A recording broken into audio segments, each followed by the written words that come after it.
must not to get here. I not close and New York. No make any way, I swear. Why? I'm only used to no graduate. I give you 2 days. You be out of the country. Kelly, wow, Kelly, where? Oh, JJ, why are you calling me? That must be my mother's school of a back of low.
That is my problem.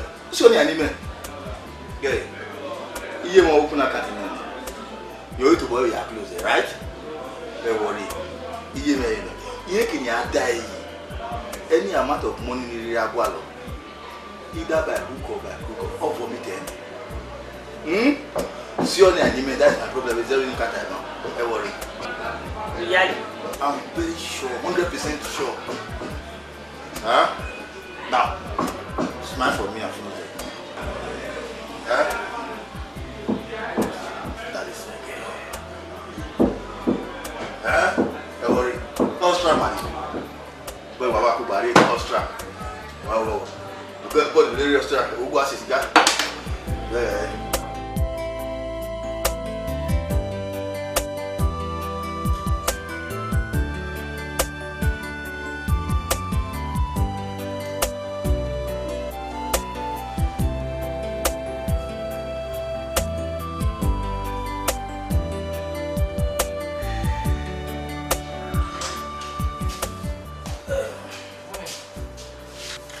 What's the bonnet, Papa? What is the boy? Come. What's a ticket you know sooner than dinner? Tamame. Nakamuga, no one will go and Kelly or me win and Nenia. You give us a book, give a sing on Annie. What? Hey, Jack. Baba was sick. Saloba was sick.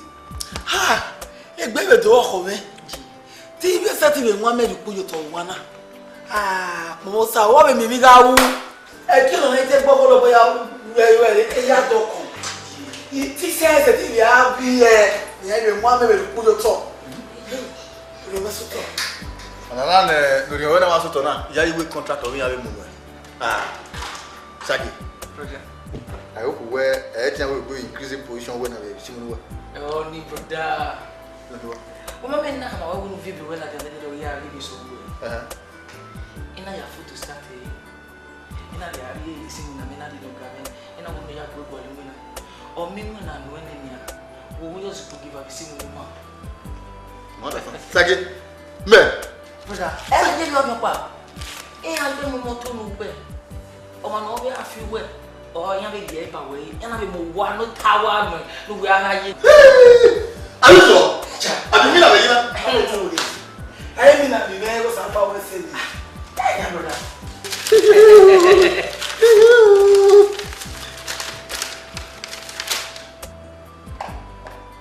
Yeah, assistant.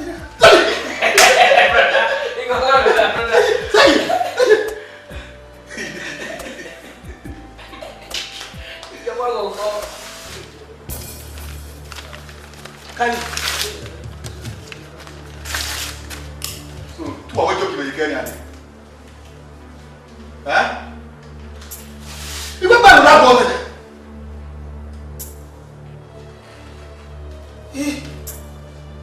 How brother Kelly? You want to go here me? No, must have not why you go up for now. You prefer come to my daughter? You are going to be president. You may be out. Kelly. Uga make no egu mu egbe enu ri. Ogbe o kan ya je ni. Ogbe. Uda megi me go na gizele lugbe. Right from primary school, ya say university, e ko si go lelu. Yet my ladder with good results. Amami yo pa no mami o for set achieve when na dey agbeni ni mi o we na oni jomo. O ma ko bo ladder pe de ko pa. Gbe do was bogolo bo sisi gale lo kin.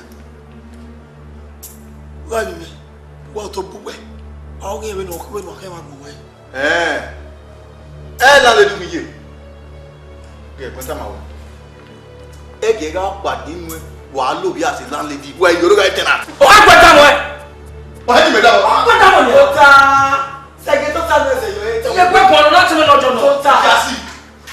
Ota. To mu le gbo mo e. E gbo mo me je. Ye gwale ni uje mo e. Gwale ni uje mo e. E ma wa ro no gwale bu na no mami. Ha?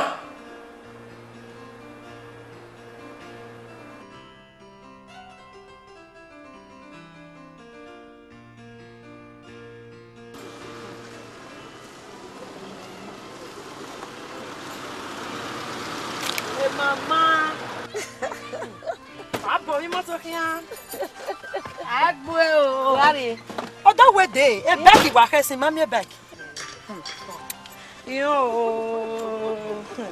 Ko yo. Ya ye mi ro. Ai mi ro pa. E ti we do mi o. Ogbo we na mi me. Na we mi do mi o ma gun me ban. Mi mo se mi. No da fun me ke ya ke boutique me na. Emi here ni ma order from abroad. All see any now are they very very Na you biko. Oga hin. You go run with my sister. So come me no wa no do ma je me.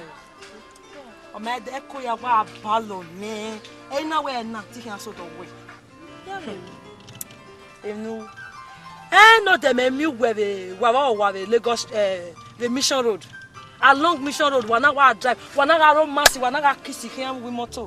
When he stop wa say wa mamudia, he may be aneru nu wa ya me accident.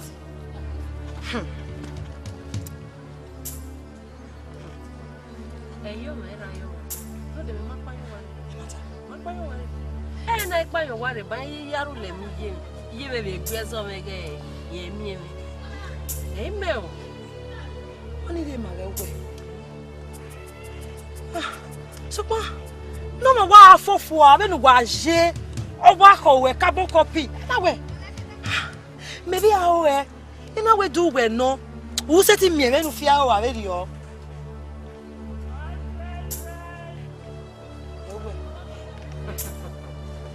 Mano for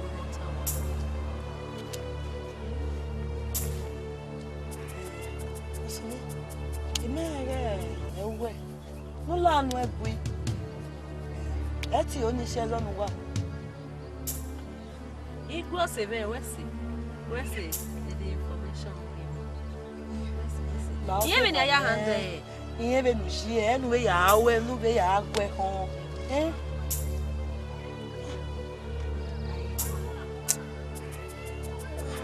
Wesi no ya tama me. Ye wu gbe na be go de ro ma o.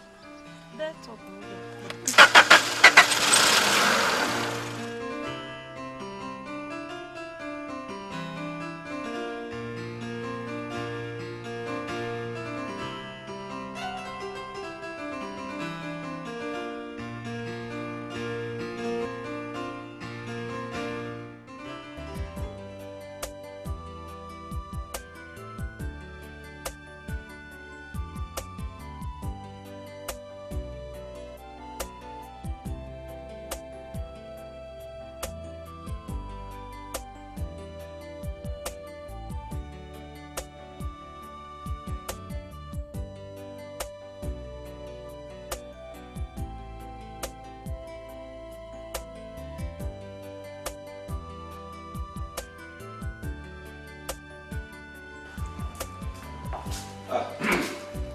Baby.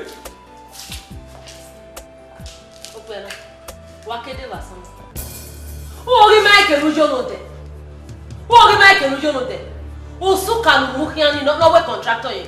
Vero mana se we e. O mbem no kwa lo. Iwa bega ene we ugele memuna. Obewe o. Atetu we pa wo wa do wuye. Lari eki. Udola wa wota biri wa ni kewe. Uga mega ya sai tatu do na we kini je kini kede. O ebe do da fo be. O so na ayo hare lo lugan ru woton. O ko de me la re be di. You are a soccer sponsor. Lare, e ni awo mi o fe we bro o. E ni awo mi o fe we lo fe na.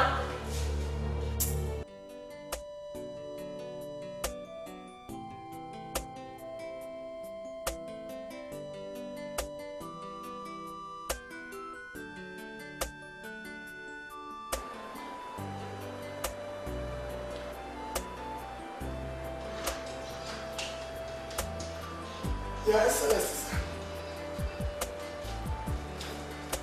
Yes, sir. I know. Okay, sir. Let's say before 20 minutes, sir. I will be there. Okay.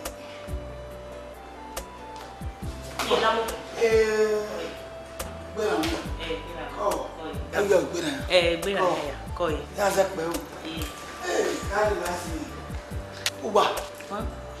Betebezi oni ni ando ya gwalo oni to a mi owa. Iya yige ni ya mama. Mama. No kan re kel. La ho wa. Mo be agbe kali guan. Ha? Me ne kali wa ti gba sani nya. Eyi wona. O wa gbogoro bole lo wa ya kan. Me mi on se do wewe be mi wewe da go beji wona. Wa fa. A graduate. Wa gbogoro bo si ogbo re wa mi wa we ti agbe. Oge kali no ro ni Osage o tin egbo egbo ni na dere. Assistant manager. Omajo. Oba ni oye oba. La mi. Wo me be egbo la o. Oba ime ni mi we. Iye ya. Ogi me. Iye ticket o idi me hibebu na. They on come na wa mo me no tase. Ona the ticket me. By this time next week, Ostra me gi. Ostra. Uba. Oni ye ma we wo yo ike. Wo ru so ma o si e no mana gba le mi na. Uda o tu mo bonu wetu na. E keli wa be tu ku ba kege. Uba. Wo bo no ma ge keli si ye mi no we de agbe. La owo. Ni e ya gbe ga la ni yo wa. We are be ye ke we na we ba ko we na. Wa je be na wa na police station ga na be be ni. Mo ya. Aba ka no guna le di no keke. I get it done. Or Jewu, or Jewu, or Masibu Boka. Ubania, Ara, Boka. What was it? Israel mom, where ya? Why am I there? Oh. You hear my mimi? Get your killing face, eh? And then your face, eh? You will never know near what I need.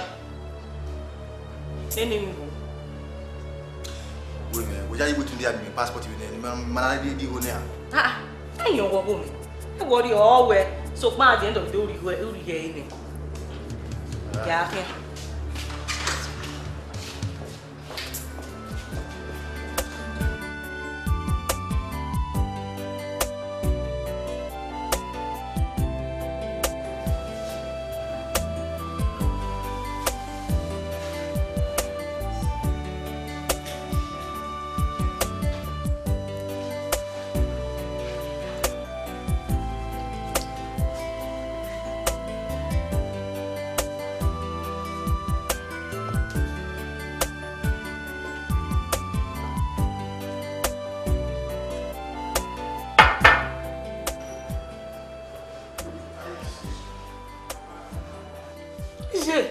Wangi mosuno, uri vai. Eko ya boy. What's there? Eko ya ya ziba, no me le. Jesus, emata. We no ni. You know. Oma ta wi eze, oma ta wi manze. Oje. Ezote me na, ruda. Ban we vera me gin gbe. Ayo ko na bi anje. Egeni na na mo popa. Itala we be wo para me na bi amopa. Imami ya opo le wa so di agbe. Pa ijo pa. Ego ri de ni e lo agu me si mi o. You only say, only say, you lie. Only say, you lie.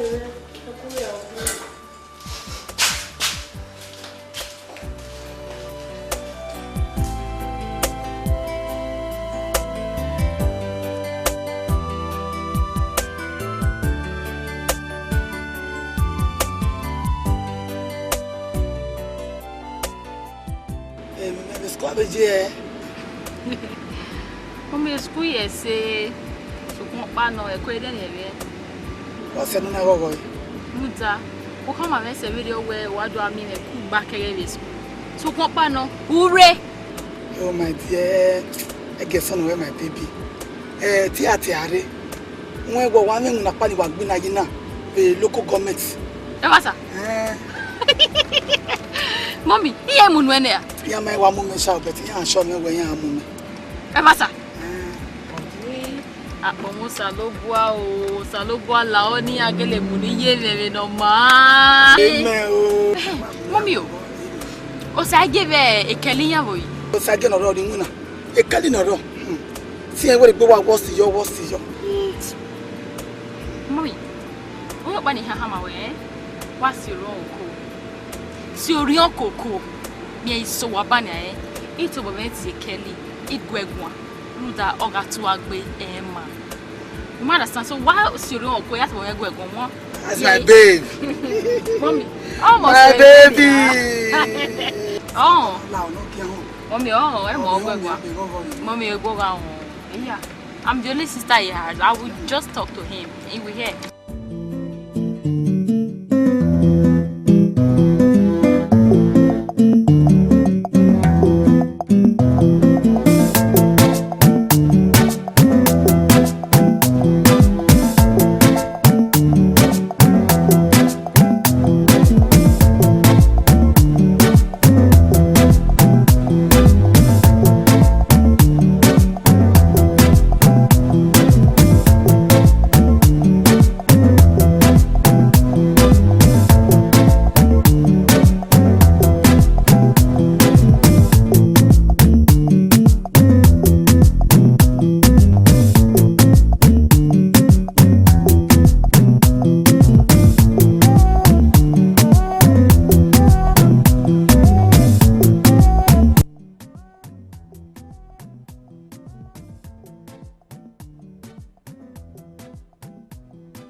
Uwadiae. What's bad in Kuda? If I can wear one. Oh, I can wear Madonna.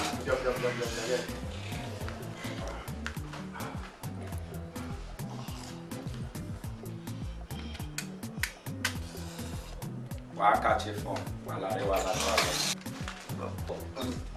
go.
What sort is Kali?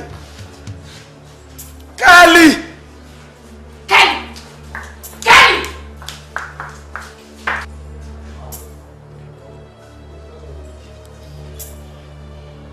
What are you waiting for? Come on, get up!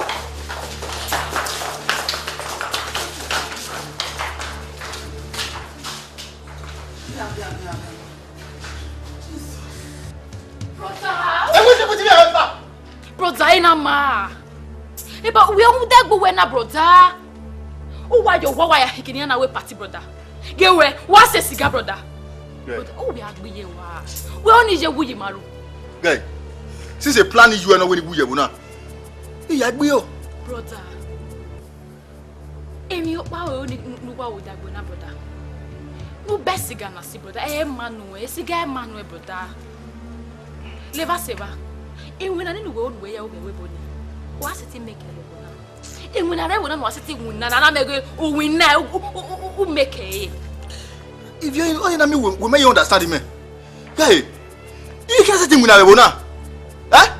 Guy, I'm winning president.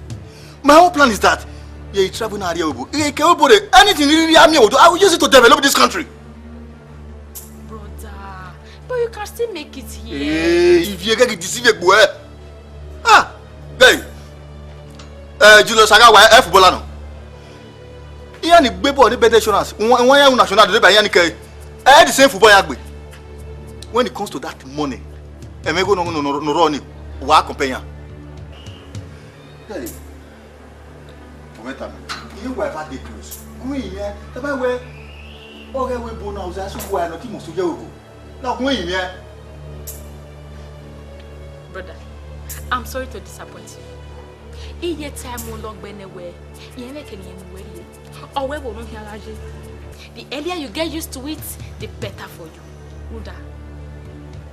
Or tie said it. Be not tie. It your tie.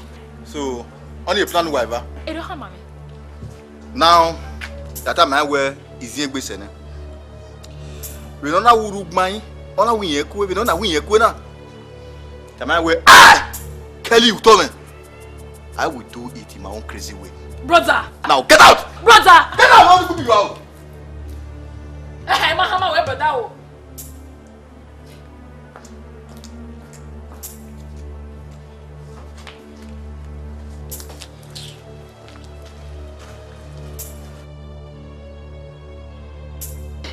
Oh, Mama. Ma be ke pa ya play ngwa ye agwa mama ma bi ye o bi ye ba ari ba ko pa e ko pa ya yi ona du ko pa yo school o mari ma yo school ona si go le du we ya mama agwa mama wa ma bi ye agwa mama ma bi ye genya iko ki bo ri go na bo ri go iko ki ri ka kan no ma se ye fi achi ni ki kolo bo be kina ke o sage gu yu agwa ta mi go we no ri go me o ma na ri go me Igo no fair le tele nya. Ibe nya off ibe yo fi mere. Bo giri go. He gonna think color. No matter what game. Yeah, say you always say lady boy. Oh, you wa get uyi. Now, tami you we no ri go me. We no ri go me. No ri go me no la wo. Ni just we ki la wo. Ah, brother, me wo be go le me kiri ni wo de. Let me get no go me. Aga mo story ade mi yo. You gonna get mo story me. We ma mo ron wa ye ko wa me here. You ga mo story yan. You wa total you wa gbaza. Ya ki. Tami you no ri go me. O ma ri go ni maybe mudia. O wa ye maybe do ye. Gare. Ihe bi ya mi go ni ye. Ni ya so ki. Ti ni ya. Imamo no egun yen. Eri me o train e. Ga ma na ya ge school. Mama ki jo rudin e. Agbon mama ma bi ye me. Omo ma je na. You go kekan bo ri go. Boro. Osegbuwa kan we. E pa ko eji me ni kin. Iga igbagbon wo. Ege ma ya ye school, mama na ye school. O we keke yan, eri me. Emu wa ye. Ala akin no di tama we. Aku do ko ni go me. No yo. Ina ze no to. Wa lo ke ro ri. Bo ki bi go na. No ma so ani no wa. Igo kiri keka. Pa ri go me. Wa lo ke ro.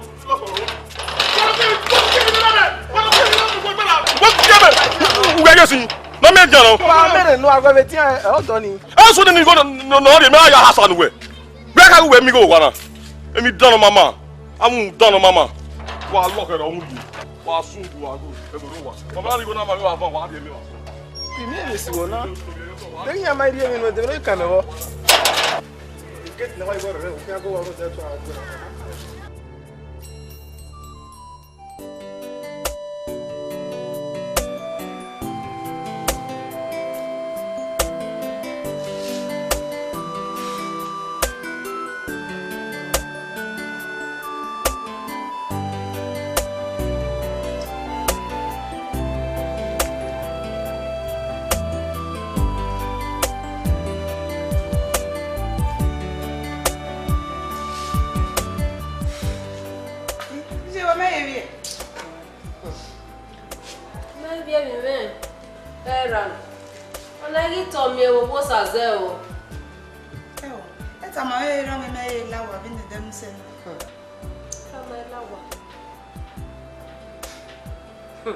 I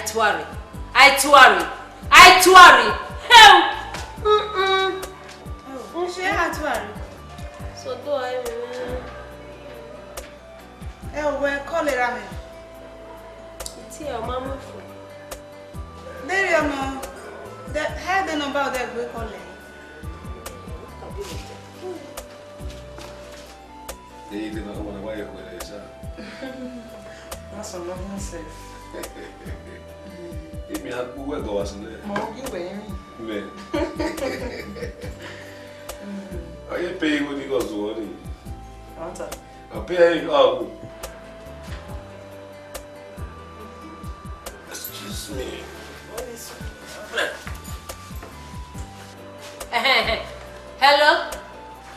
Hello, walking. Zero pe no enegbe. O ma heke no we aro gwa bere. Zero go no enegbe. O ma heke no we abere na. O saze ni abie. Ni abi o saze. Enye le ru ogwa. O da fi ami ove a. Saze. La ya lo bia. Ijere. Oma. Ya mo ti ahewe. Ibe ma na ya we watch night hewe. Je wo kai. O yin te na. Hello, baby. Baby. You yes. Come.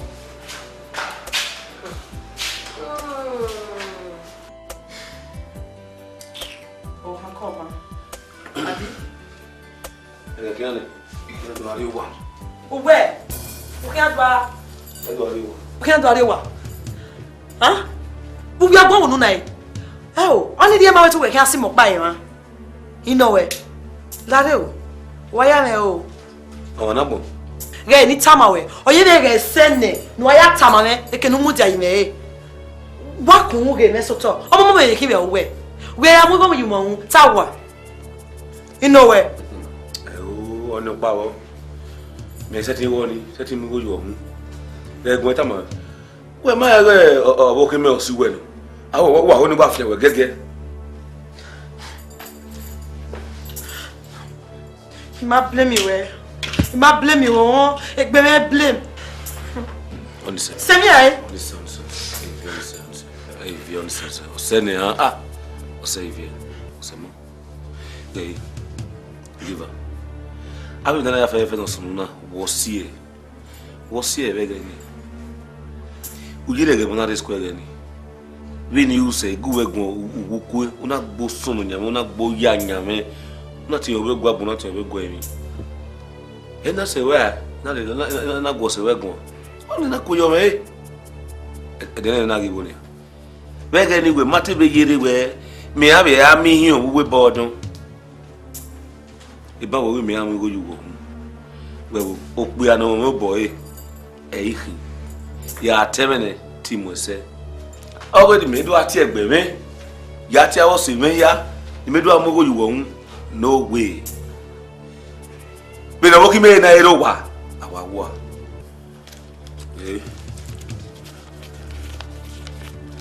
They I'm a very car already. We are the motor woman. Making a bomb away over. Ma blame you, eh?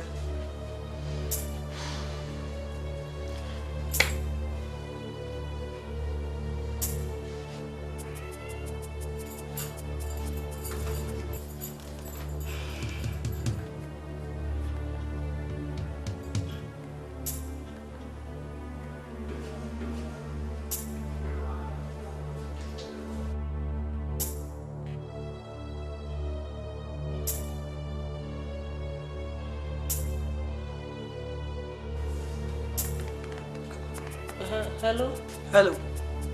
Oh, give her. Oh, yeah. Oh, yes, so give her. We have a year with them. Oh, yes. Yeah, me. Even the other night, I got my car so pan. Zero cinema bar, cocoa bar. Or come in the way.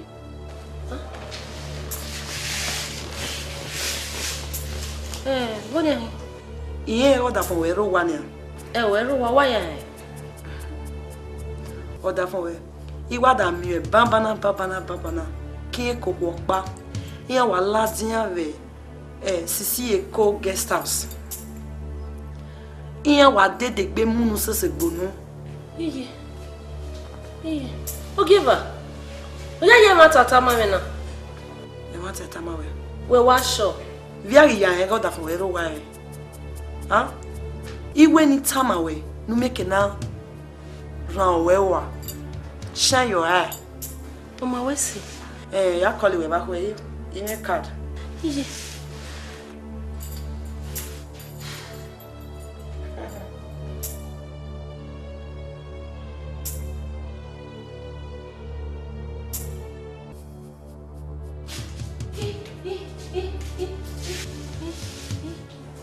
What's the video? Oh, na me told me why. Hey! Oh, wow, Lale. Wakede basona. Iwo wakede basona. O gbo ya ko sono. Ile ka we atu me. Ya tu wa e. Do to ni atu wa e. O wa se le no saze. O je ke na me na gbo, na me me ke no fe na kawe. Ugu mu ko ye hotel. Igo mare ne. Oma. Ami egbe. Agnes. Iye de me go basona. Ma udaro ogun gbara. Useless man. Agnes. Me go do. Wow. Be lu mona ro mama na. Emergency ward no do UBTH. Iyan ara ni CVPC to mama. Me le mo egbe. Be moi. Agnes. Be moi. Ya le faculty test you, eh? Be moi. Ya le faculty test you, eh? Abi you, eh? Be moi. Ya le faculty test you.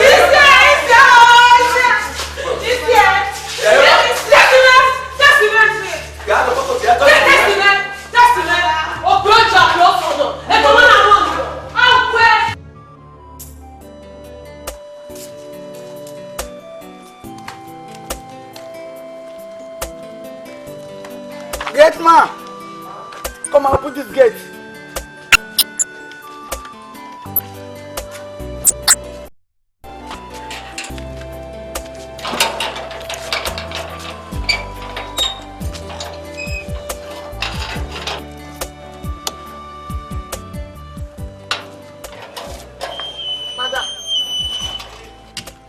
go no get on we park motor yi.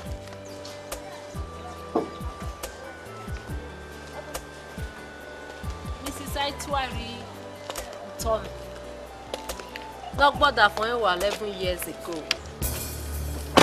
On our way contractor. On I got contractor do go to talk with me. Madam. Zebuji. Ima every time I can look tidy. What better mama any understand the way now? Who can't understand? My Mrs. Agnes Omoyeke. Or that from my Mr. Osaze Omoyeke. Who are working about business. La wo madam ma yezore. Ido yin anu la wo. No so that from me eme. Osalo ba ri owe egwerun da mo gboda fun. Oh. Onariye ma we umemi ni ube de agbe. Dege tu umemi ni ube de agbe. This is a minor issue. Minor issue here. Who said he work pa wa we work pa na? Wa de do agboli go go on. Well, if you don't mind, I have some business appointment to catch up with. Another business appointment.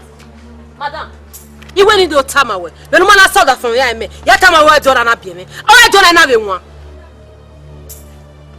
Madam, you met with me tell wow about see where as if where a bit of my hair and Tana, you are you know. Lane, see when it's time away. Who me of Bau? Very well when I go me have baggage away. Umana pa, no do me in a peculiar. Oma, Amipe, we shall see.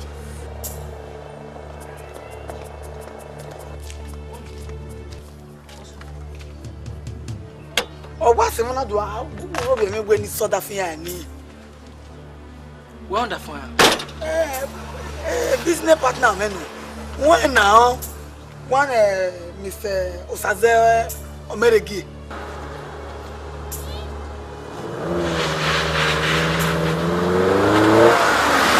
Mommy, what are you talking?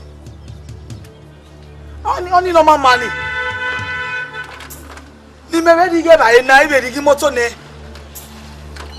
How will I do that? Me I can't do for a video. Sabay give me 10 videos. Mommy, don't we want to go again? Here class in your body not there. Mommy, no problem. But okay, no me and we work. How come mommy me look by? Mommy, Laro Sonia. I love it. Laro my winner.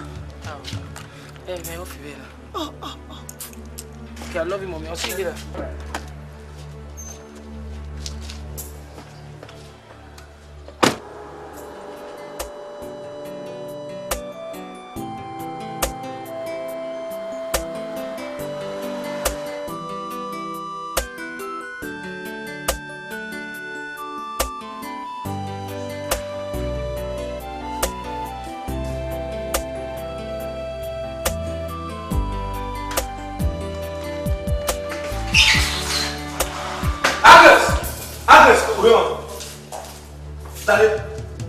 Daddy nwe.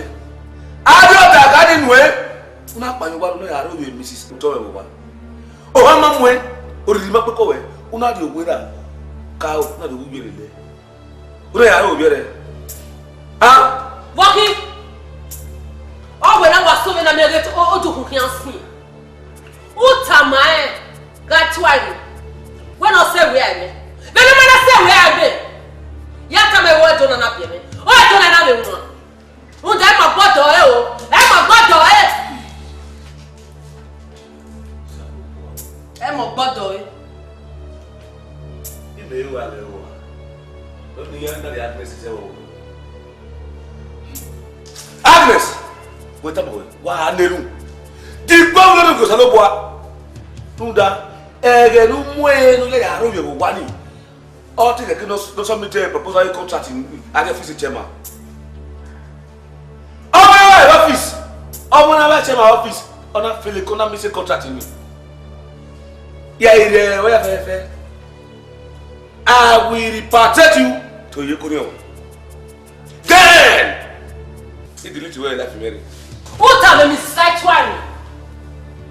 When I say where, man, who can delete like wearing. Make it actually you like wearing. Ruda, I'm a bottle.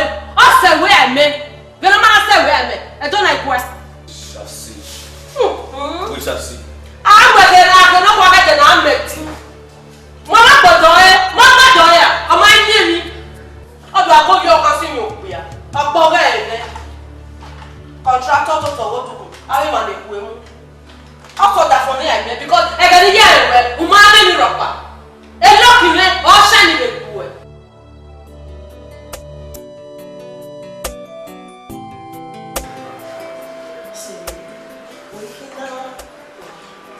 Tamamego da fumego sade a fille que bebe. He went up on no beer and no key. Oh, give for me. Now where they are going. Oh, wow, when I'm here with my beer. It beer. We make a any agie. I let you make beer coca. Huh?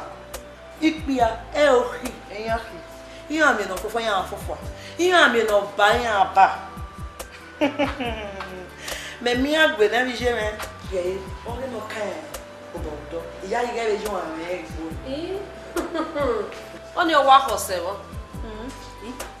ya wa yo bo kan o wa mo ko rebed re gbe wo ye o ni ya gba li wo kian o for the past months o pe wa ni o ma wa o ija o igwe wu bi ari gwa lo ma dege do mi noro na won ni mi tere ni owo po ugbe no mi ni agi ro ugwa mo da kena mewe na bi hi o salo ba ni ra me gay mami egbe conditioner ni we wa je na o se mo pa ni kakaka wa kare are egbe conditioner mo ri eyin bu we ni yeah mo ri eyin ro igi uwe mi ya na e ra e kwere gay oyin yana do ye kwere ne wo wa owodo ge ona do secure egbe na ido oho e wodo ya go e oda fo ise gbe aka wa fo ye kre ne areba o se we tamame we marry o se ba eni ri we ni ya we to secure the marriage em no here we problem adewu gawe Yahweh. We show we Yahweh. Anytime I went to appreciate mama, yeah, only merukin. Oh, wow.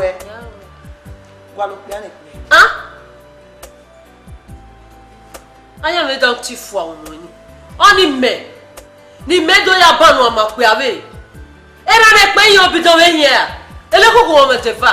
E my well. Ita ba. You just want me. I know.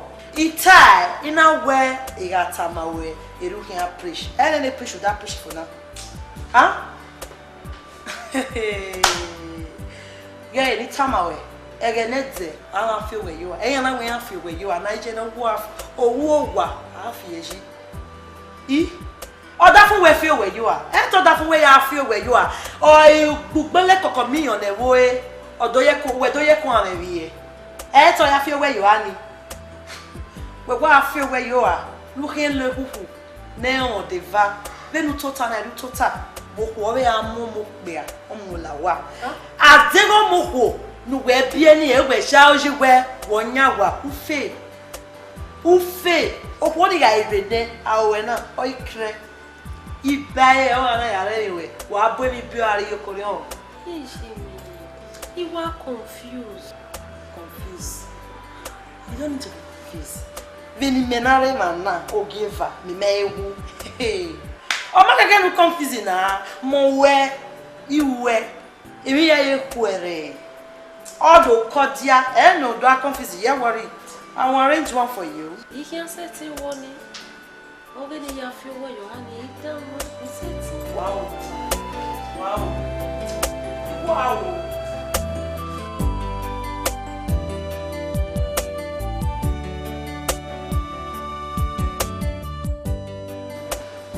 Boy. Hey, call me. Yeah, me ropa. Me ropa. What go? Oh no, the one must be under 16 now. Why? You don't need to mirror way. You get this sexy. You why you ratting? Hey, sexy mama. Oh, tell me here take you rat. Oh. Don't worry. When you reach here, you're reacting. Oh, my who after call?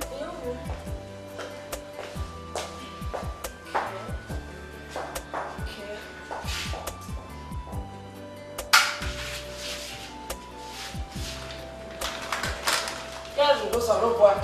Here the jacket in your. Come here, yo. I'll take me when you see.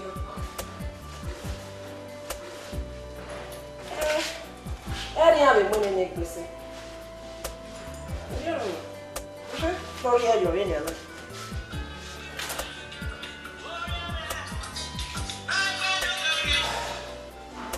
Hello? Yeah. Who is you now? Where you say that? Oh my God, okay, bad in here. It's a one now. It's a one. You only want that on your back. And you're my hair. We are here, bo. No care about this moody away. Okay. I'll say I will be with you. Very well then. Oh my hair. Meow. Room 108. Okay, where? Okay, bye. Bye. Oh, I love you. Now you want to.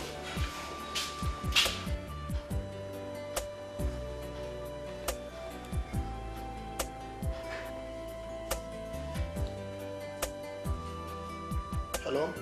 Hello, Tony. Alright. We want to relax. Okay, no problem. Mama, can we see? No problem.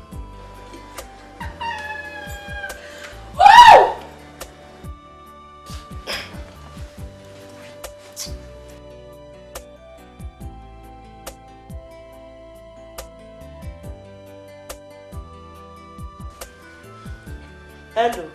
Hello? Opo no who ya get guest house or the here kokwe. What? We wa arriva ni diselu ni maje wa me wo kan ba. We are here ni anu ya prove me wrong. Do reta. La, what the family see wa me mo. We We can pay. Mo ti la mo to receive ka la o la. No problem. No problem with it.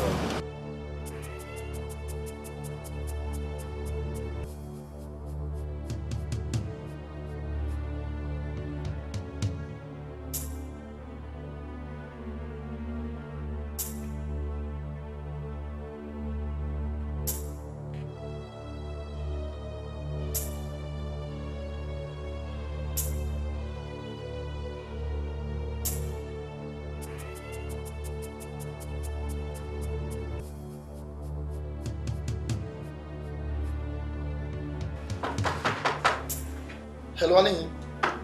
Kia e mafia aí. Tá awesome.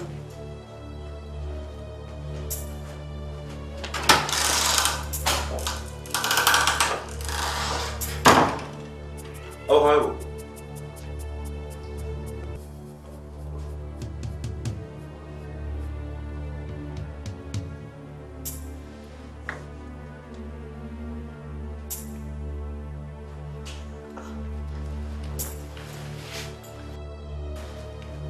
Hello. You might blame where you might say blame where. You know when you have embarrassed or maybe you tell. Huh? What's in a day? Bros, lie that we misinformation among.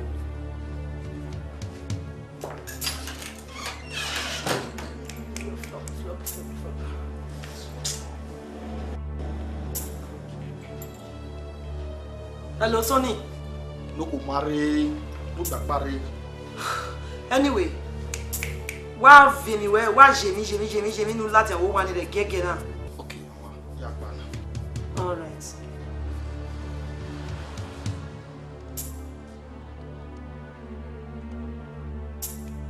No, you want to see do am mo. Go. Yes.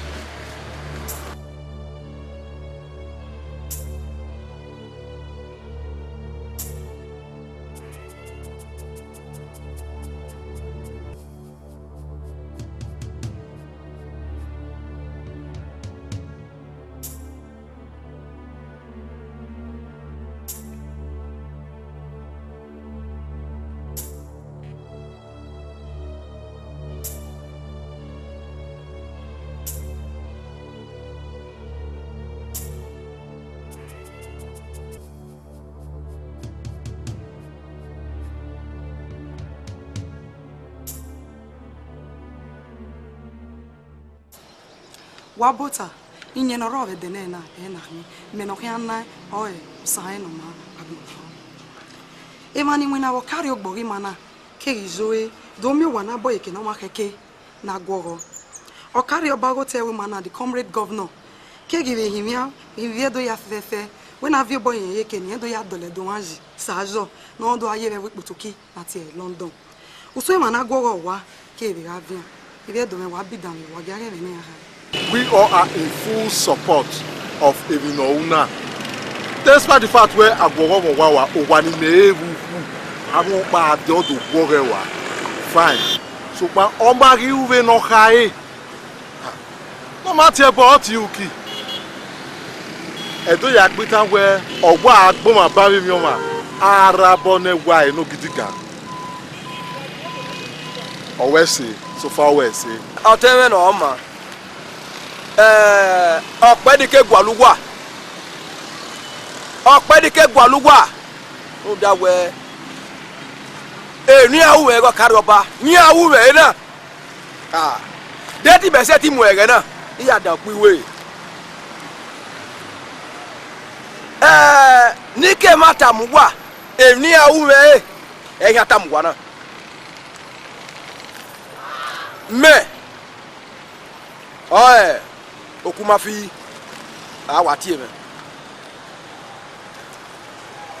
o kario bana no ro na emi o paro ni mawu emi o paro ni ma fi oboyi na ya mi we aze no gbera we osoba mu obonya okega be ana mi we ori kwa mu po mu kega ne meke be agogo bena gije na ni na we ale wa do tamuwa eni awume mega tamuwa be mana e 3 story brody ore mana waga jaje a ni agwa mu gwogo abi bae egije gae belo ya sunu he ehin atamuwa na edo erame no bime no he okuma fiyi anamye we ogwefa oboye edo okpare aduwawa ono egiogbe ono do bokpaye airport road ogi boye airport road bagi myewe erame gi fiya we no bime ena atamo kagbe me na we ni ala ho iye we modio mo keke no rio gwaro re atuwawa oni igogbe oni kina mu ra meji me na ya yin okagbe be yin meso uwe okagbe we family orima ina oni ala we no kwa ka bo ra ona iwa ku alo na we afia marede edin awe ka oyewe a na we na ogu ifa gugu emi kere na we gu ewepo ina be di ni akanyo ara do mi we ina ifo beno re airport road na ina ifari me uzo le fa waje na ze nagami me wade kada plalawa kadapila ona wala wa ama megata mu wa 3 story building ore mana edo wayayi ina wa mwe ina mwe gwo era mekewu no hime kuma fiyi ota serio we eternity so yero no mego ruda we ogwana no diana na store ogwa gbai esoro ro uki ha na my ha me na wo me ise dia idori me wa de kadapila lawa oro wa gbe moto se wo eternity nia imaye miyopa imamiefa wa gi tamame ne do ime hegbe atamo kagbe a we no radu wa wani we o igiogbe be na gele kata ni ala we mogele odio ihe ya mu wani imaye kere girie imaye kere gede Wuwa gwa akpa na the comrade governor ne died. Olagaore is the local government area. Okay, they awarded some contract. Ne have contracted so na ya dolukboji. No do ye wana. Uso wana awarded contract nana. Ke ga Mrs. Atuwari Utoni. E koma ni veri the contracted so go that way na nana masiambo. Ile do wa gadan he ni yata. Emo isi secretariat. Olagaore is the local government very well. Ye here ti we mi na ojagun ya. Eso gogo, ra eso gogo. O pia no mu jakemema isi odaze. Epa, what the contract ni award la jana e. Nonsense! Arrant nonsense! Blatant nonsense!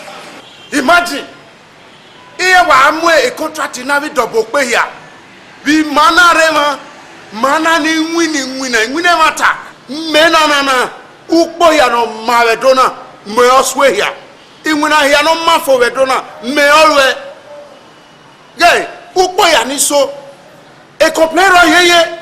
So mana gijenania iya we mero to pa mere party pa iya we contract me iya ya amuna we kekebo contractor give no ya ye epa ma be severe owe ukpo ni aka ukpo no re do na na ma isi nwina we enya ka be mu na de no ki boy o pass akonba me oro oje fian ukpo odoro paro be ni ja ru eri ojeje oyi idun soro bobo e we ka oye fe awala yo lare vri e do ba ro pa complain ukponi no shake e ro pa we epa ukpono le teachers asirivo isi nwina we enya be mu na teachers house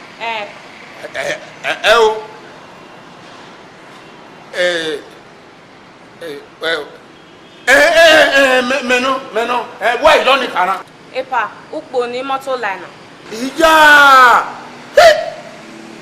agbarupo ogwaro owe kebite owe wupo maria ogaria agberegbere awode iberu oye poyi de abegbanu we won bokere boy emena gba kan lu pesin opa wa yakin etemeliga onye obioba isi adaze Wari.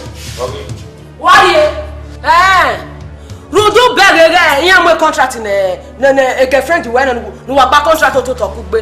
O kian na boy. We atai, ma no weta. O kian we marry television wo wa. U ga no na mo egbe wa ya celebrate boy. Na ma gbete wo gba o. Ile aleluwe. We yi bebe. Oda fun me no. Okay, why you abi? Yajo. We get ile le me gbo na. Den ya chon. Mo ja bebe o.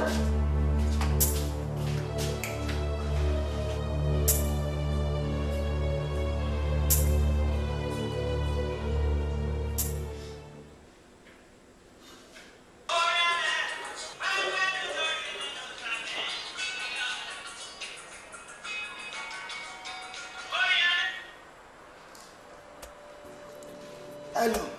Mr. Thomas, what you? My leader. Domo Abota. Abota. Why you have better? Me have a local salopoa. I was about better mudu. Was a little I have no way. I couldn't be. If we said because we are tired, we are not with you. Me, I was so worried to me. Okay. First thing tomorrow morning, what do you want? Okay, money. But what did I do? We have you. Oh, I'm over there. Okay, sir. Don't worry, we are do. Here we are.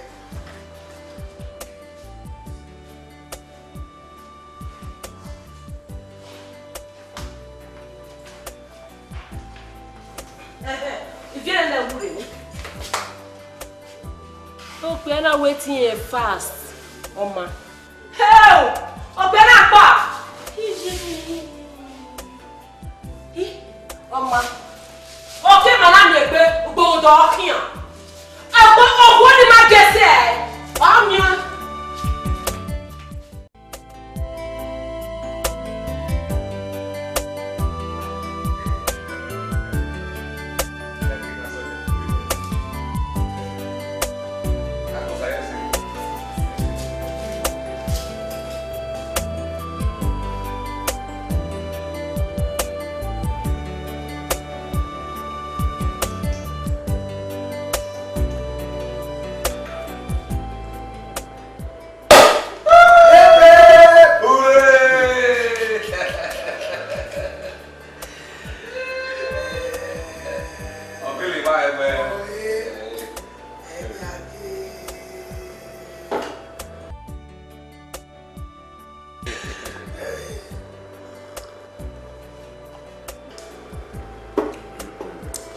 Mr. Megi.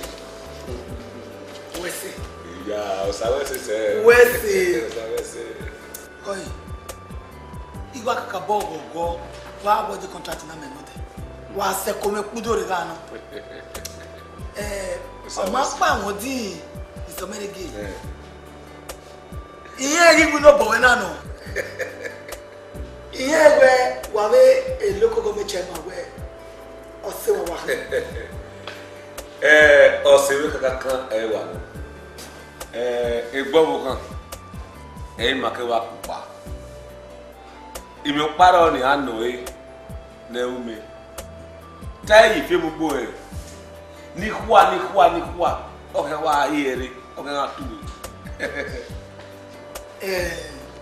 Mr. Melike Zevinata. Idio wa no.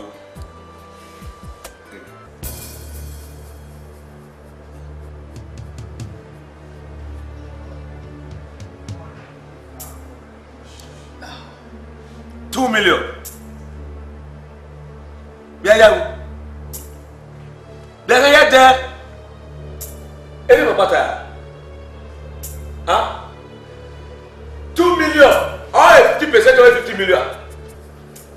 Mrs. Utome, you know what? Mr. Melike. My leader. Now what me money? Muda.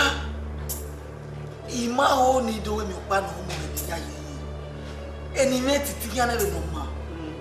Ima ho do we mi pa no do ni ozangu me. Le ba se ba our company governor wa ro na. Anything no concern egbe na ma to na. E mo bobo yeye. O wa won ma ni wa me mu na re oto. Nu la ho. Me no eni me. O la ya na be no ma. Ima ho ni no pa do ri ya e wa. La ho na. Wait a minute, Mr. Seven. If you know her, you know who settle him, maybe party chairman, because it's about that. My party chairman, maybe my hair will governor. Why? Lebasiva, what water governor? They don't know him. Oh, maybe I get you know. Now I get back. My leader.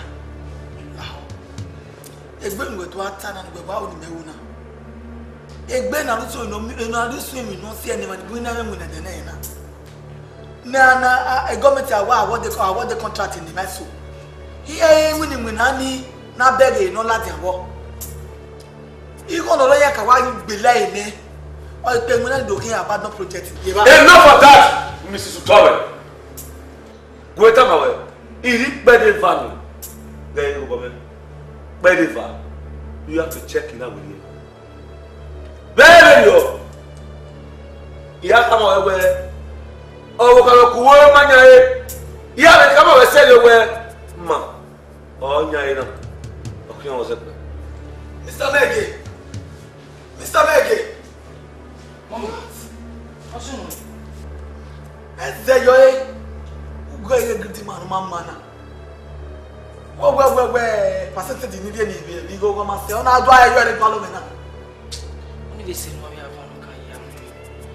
We have gba bi ara ni ye na no kan mi go ke na wa re wa sin ari.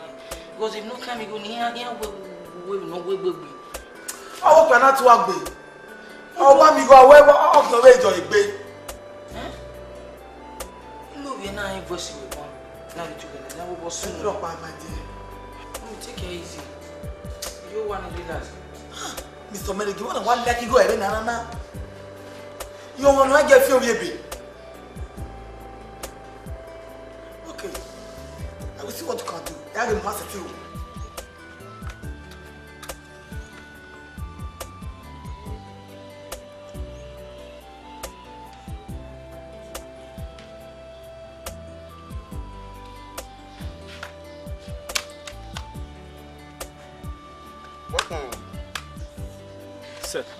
He called 200 away, man. Listen. Yeah. He called 200. Oh. Boss, this say, why go and say argument all the time? Man, this thing now our profession. Oh.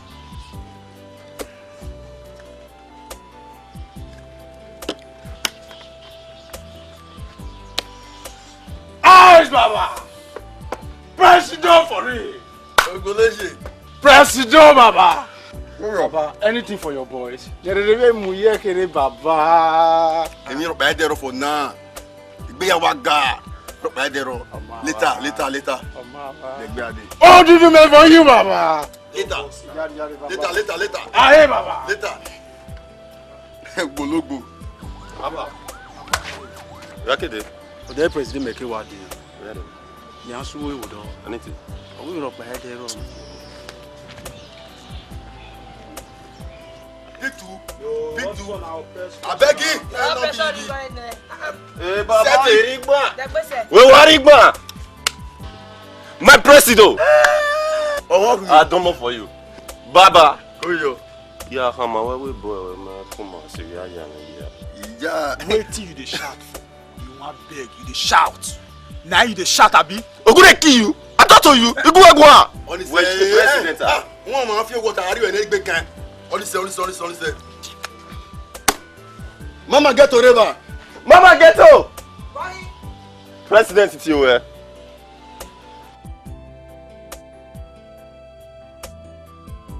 Boste. Hey, Larry, ina ni opa ni. Ano. Opa ni wo. Igo ngwe me egwe ni mene. Mo do na president o do. Wo hari go me. Eke won laje. Kausa. We poste we na we ah. You go me ariba. Ama. We. Ọmọ fam. Fie mi uta lo gbe ah. Bo adu we ni gbegbe wa kan we. That guy had the best for him.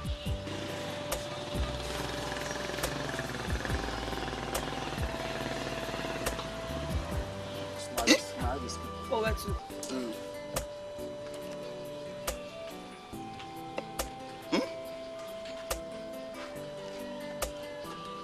Hello. Bugu aye nai. Eri baiwe. Ibrahima. Okay, muja de. Ana muja ke mama de. Okay. Abeg.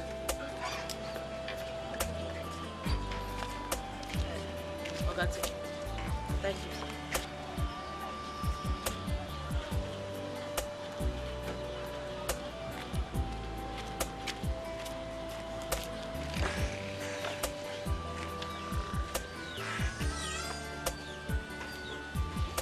Igba. Mama. Igba my boy. Mama.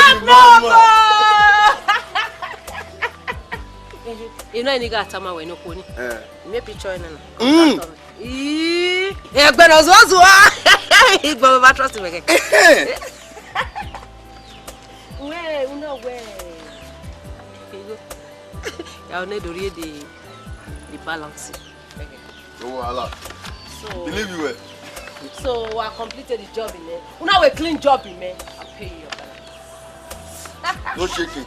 The mama. Let's go to clean job ya own way. Igba. E mo wa me ba e. All the way the picture here now.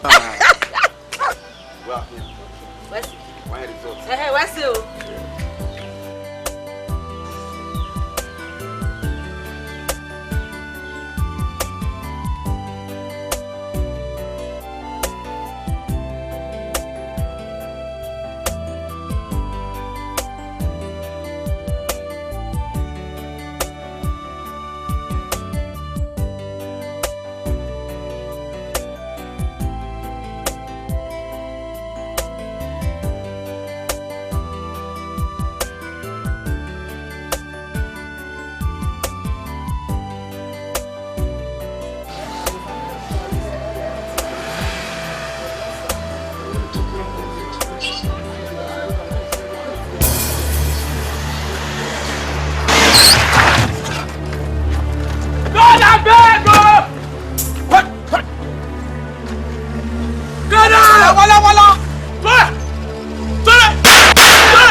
Eye. Ikoli ye ba ye mu yero de ye de. Gura go netu. Omare. Why you go slow there? You all bon. Go slow. Go slow. What dey go slow? Eye me aje school na. Gura go netu. Mare. I mean nothing now.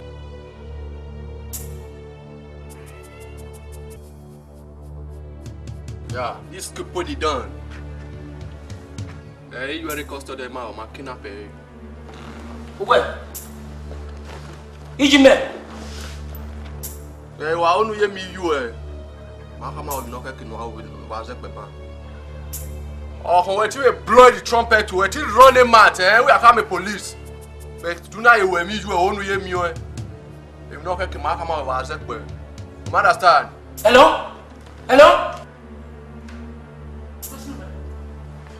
Mas é que você não tá mandando nada. Oh, não call me baba na we kidnap me. Olha, como é que olha?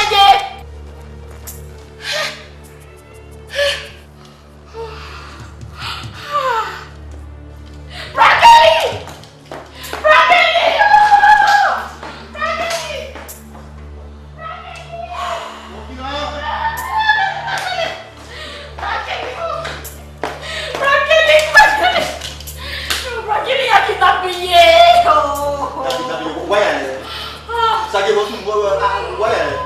Brother, I call me baba na kidnap me. Ya call me baba kidnap me.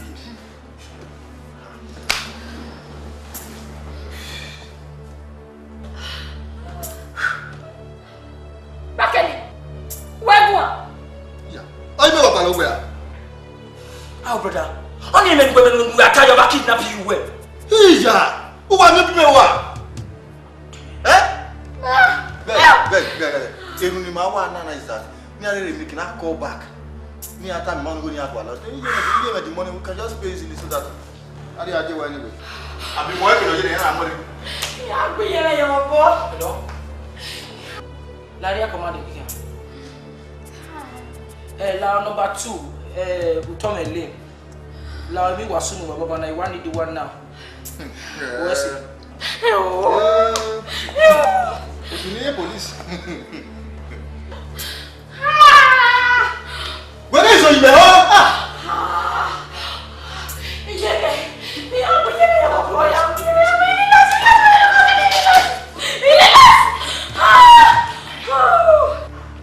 Then why is he in the call? A minute after 4, officer. No. Vatie dan wa hinda. In your Utome at all. You're building my hand.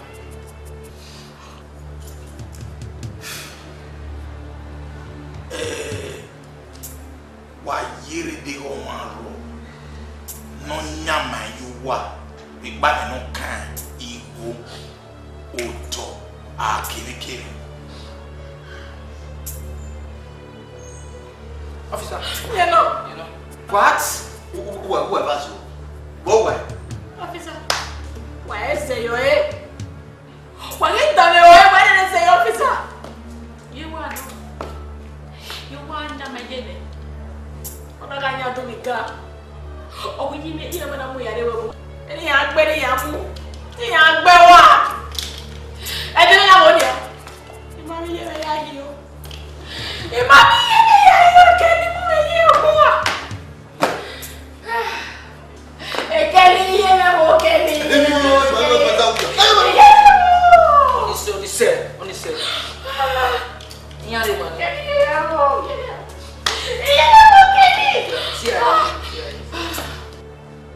Stupid. That is serious. Stupid. Young man. Attack me role in my own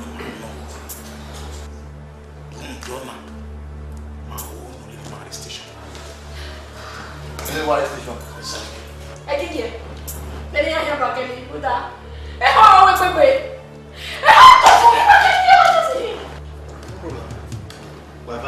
Officer. You got it.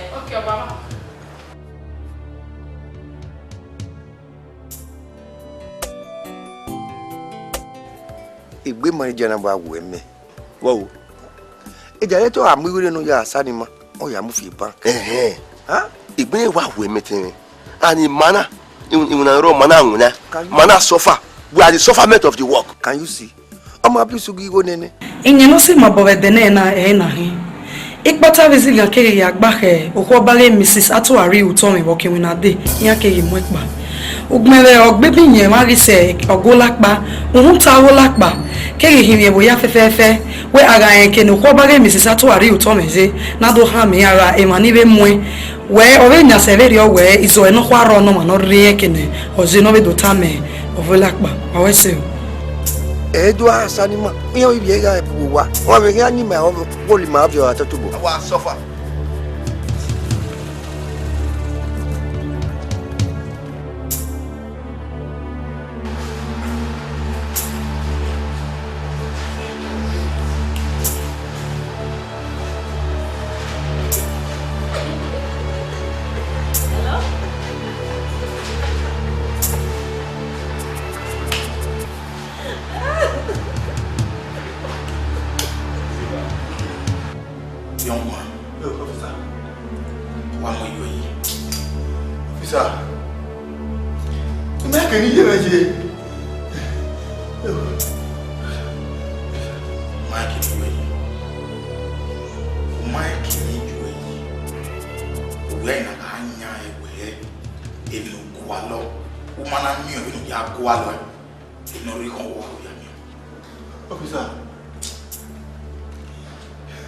My first year in university. Everybody says that's what I'm threatening you, officer. Well, if you cannot beat them, you join them. Stupid. So, that means you are a cultist? Yo, officer. Oh, Bunoro, no. Imagine my officer. Hey. After I graduated, he got your human labor. He got away. You know what I mean? Problem. You see my man go back graduate officer. Young Belia one. Maybe I will be Manapa. Only something but away. Or young are threatening here. Keep quiet. From all implication. Or you man where you went at Walo or Watatabo. You kidnapped your mother. Exactly. Then you walk weapon on the same. He went one year, you want to tell right away. Officer, I see. Cobra, sir, take another good care of him. Officer Lao, what we do? What we do? Stop.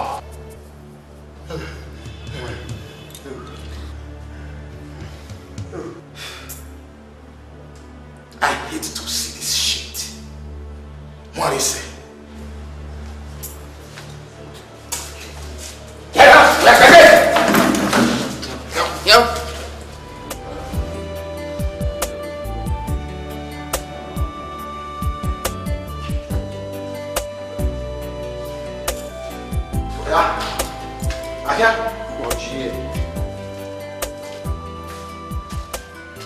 Well, before,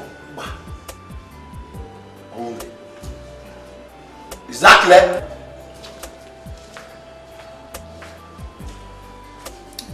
Maybe out here. Okay, can we give up by yes?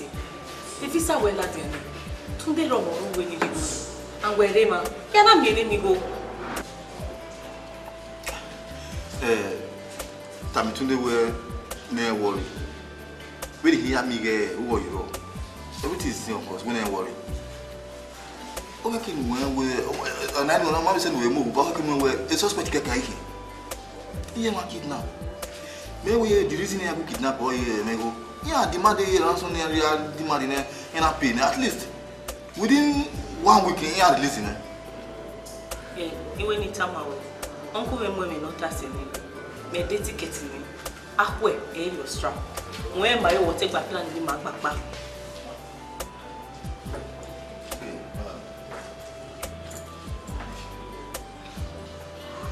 Good, don't worry. You already do our work. You Bopan will only mean is that community today with his and winning away. Just 1 week, under 1 week. In we are I'm assuring you that. Your time is up. Stand up! Just one under 1 more minute. 5 minutes, 1 minute may take our time. Oh yeah.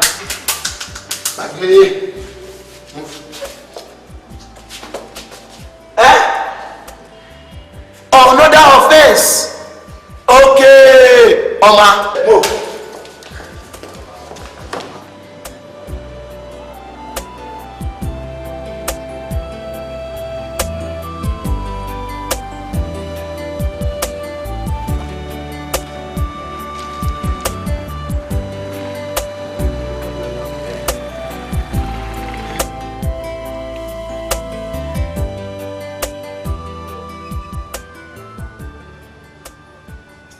Hello? Igban. La reine, I say money. Okay.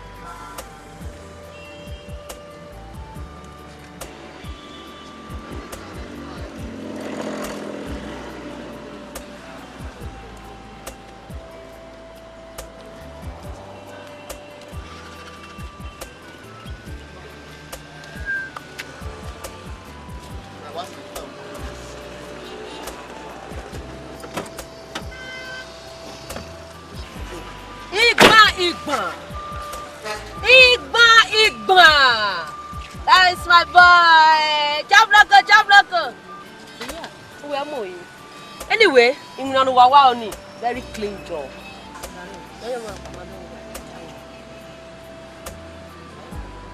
Mama, bana sinebu. Oni ahun.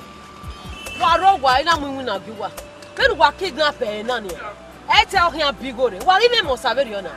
So papa no, white am I can release the what we go. No statement from every man. There you.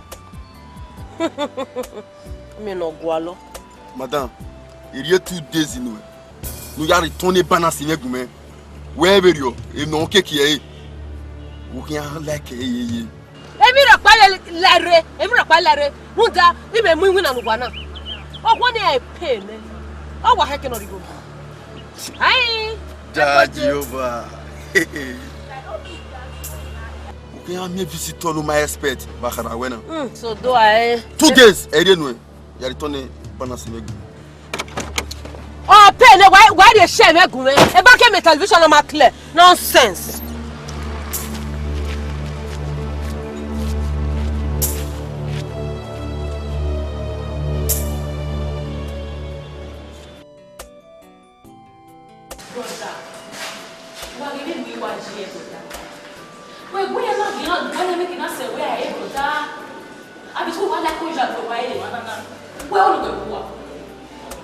We might do well now.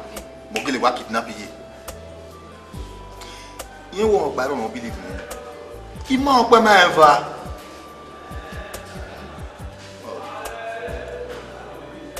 You man kidnap ye na e call ke ni ade. Me call you no dey. Iya we be na manage 15 million naira. Not in next month. Ya we dey iya gbe ye. Ba he na be gbe go be 15 million. Ba na me When you are around, compared to the amount and demand, compared to you know we account, it's changing. When we was water musagi, we don't withdraw that amount of money to account of you because about 50 million naira pay account of you who will not be able to buy local government channel. So we don't withdraw going so that you make it hard so that I can leave this place.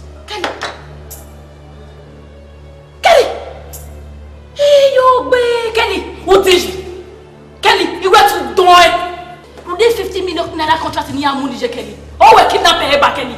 Is you wet? But you go, Kelly. Ah, Kelly. Oh, we Kelly. Hey, hats for you, man.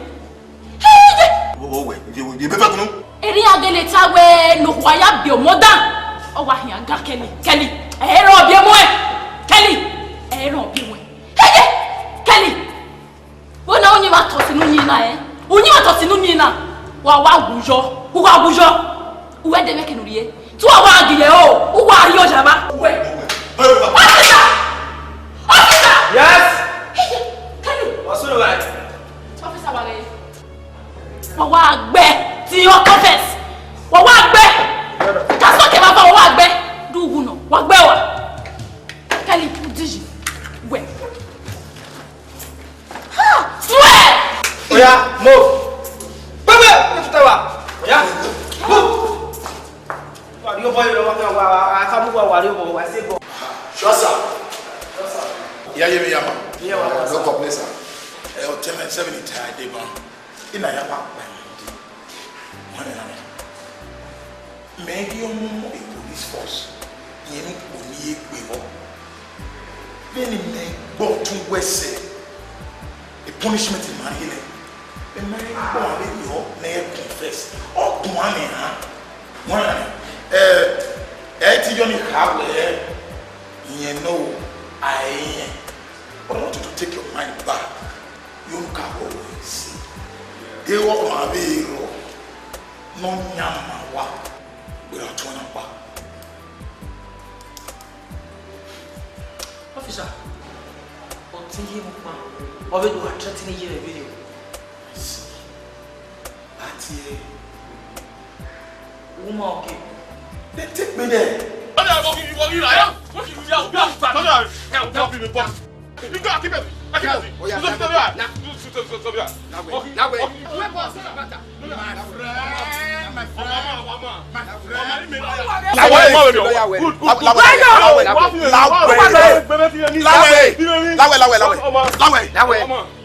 friend.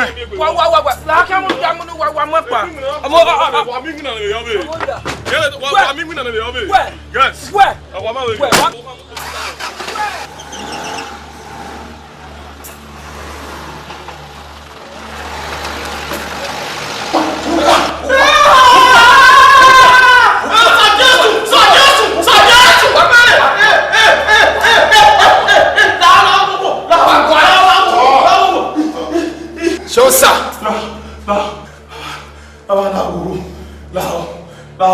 Well, like Kevin, we get on. Vina me, the woman like it. Vina me, we no waran, wakuma. Okay, you make what? I thought for social ya will have My baby, who are you planning? So, what mama been wayaka? Cobra, sir, take good care of him.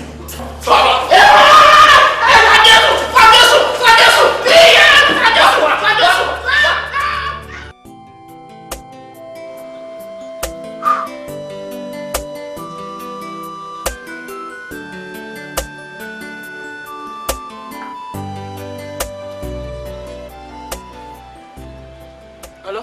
Larry, who will try me? Oh. Who will damn me? Yeah, you cool. Shut up, Bunwe. You go, Memo. Get come away. Wow, you did be me sure. You did better than we am going to. You mean, why we could animation we go near you area? Oh, we are good. The police station. You monitor where? If you had told him, I say, me a fair one, and I could animation we go near the air so. Lamb phone in the gym and go away in Ruania. Mama, where are you? Hello. Oh, mommy. I'm a bank manager. When I go, we are a bank we're calling here. I'm making out to be a good bank manager. One year. Well, what are you can a bank manager? In 1 hour's time, may I call you well?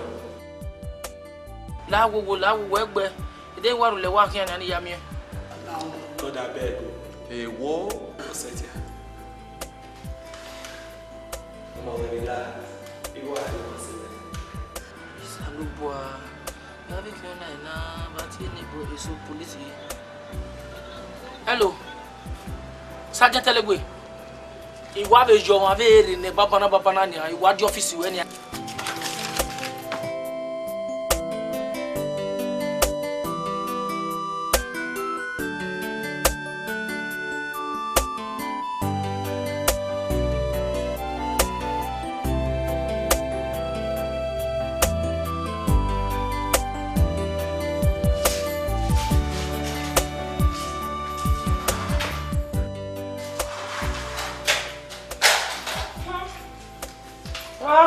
love.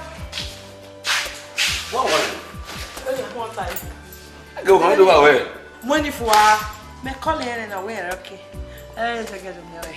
That is quick time. What am I saying? Let me say, I do.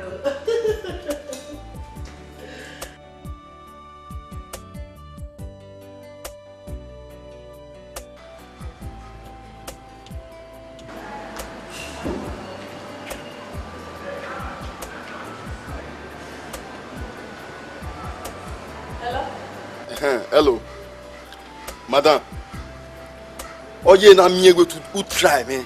Lao ya ni go we lao. Ge egbe ni tama we. E de ke mu we na. O ma na ri balance money me gu me. Ogugwa ba ni. O pe aro o okoro. Imaja yan bi ba. Ra na. Less than 2 hours ya ni go lao. Lao e teye na. Ye balance money me gu me bo tanda. We no ma na ri ere. Short my ni awu. Wa. Lao me ru le abi wa ya ni egu egbe ra na.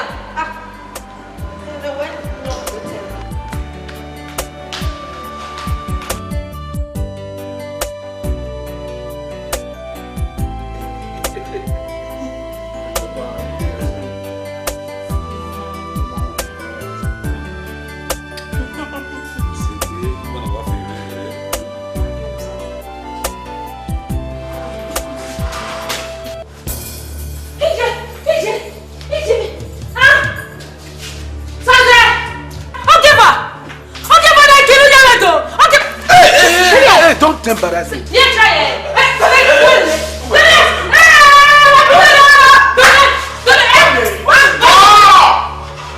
That's why Mr. Moya. Yeah, no. Meno.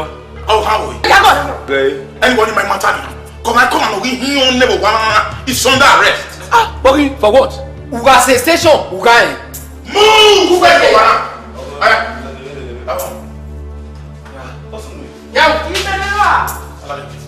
Move. Stupid. Barrister, no baby ni Uwadiae with me. You know what I'm going to Mr. Morrigan. Barrister. I want nothing but the truth. We're getting where? Emmanuel, we're going to see you don't die. If ever then I am going to open a head. I can ask you that. You said you were going to so we can go. Only Bob, I want that. So, I'm not a jail. What? I do ya put our Lubo Bagura, Amari Europa. They say it is your way. A Chama local government or to make a car, a Baboka, a market. A connection money, every young contract Ladian, we pay 20% or we pay. So, what do see about Nabina? Even the contract with Latin, and now you're why you're or is about 20% in May. And we need 20%, so 50%. And now we're telling you, when money politician, hey, my water look like a man, I will. You know, you are your own. You might come ever. Mr. Omorigi. What is that? Where are you when you are telling me? No, Oh, but I cannot say me. Oma, Terion. I'll see the acting in charge. Full time, you know. But when I know, because I know the whole lot of Benin. Oh, when I know, where we go. I'm ready now.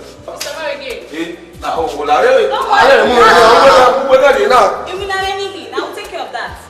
Officer Heke no understand. Heke no understand. Zero you no Heke. This is billable offense. I'm a boy. We are Yonika. Barrister. Uwe mia. That this is a kidnapping case.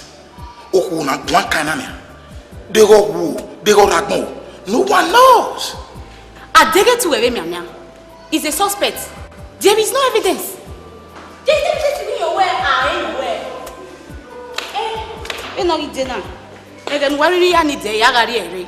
I'm sorry to disappoint you.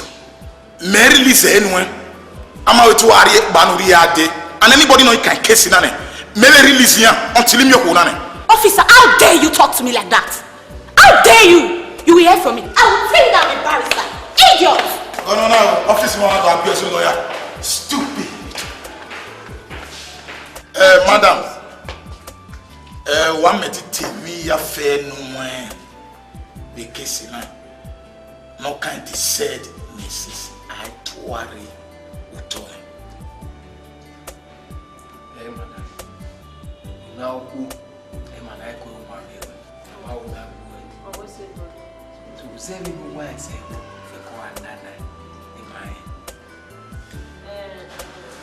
officer. Umabe okwoni no fo no wa bam arrest my ya. Keka wa me wo ma no fo ani no. Okwoni yon se ameno si oni. Odo ato we ma me we awa me be Mrs. Atuari ge yan me mania je yan gba we mi odo ani. O we na do amu. Na do here. Speak! I'm losing patience. Speak! I know when a voice is so near Gume ya kidnapper. Stupid! Very good. Any good one. A meaning of a voice give a chest here. Why did you matata right away? Voice.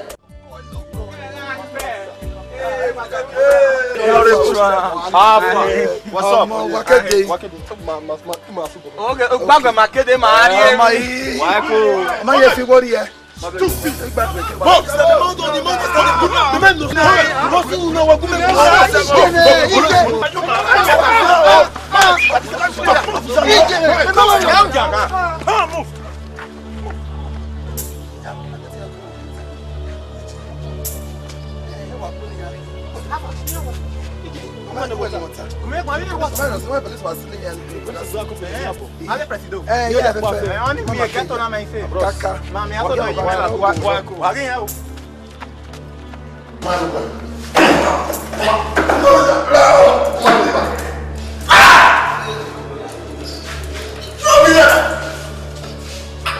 Stop! Johnson. Lalo buena no mama. Como bene buena kwa. Officer, ima mo ropa. Ima mo ropa. Mo agbe pe ni ma wo. Ima mo ropa, ima ko me pa wo. Okay. Wo ma gele on pa en fa wo. Stupid. Cobra, sir. Bend me. O ma gune le se.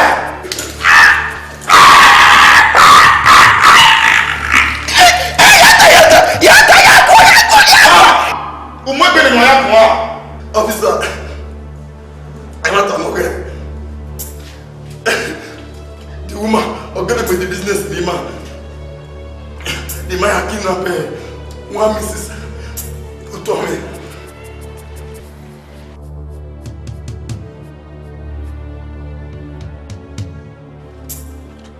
Presido, where are you going to go? Emana ye la, emana la, eme kemi yobe no la, emana la.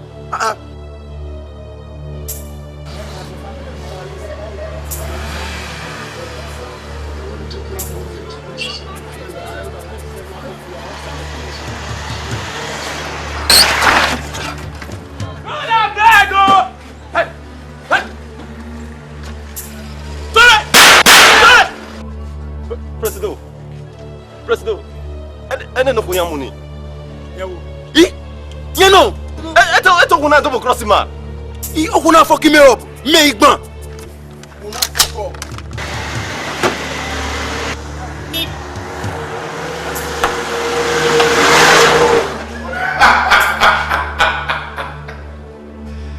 Cobra, sir, we are heading somewhere. That's true, sir. Take him out. Idiot.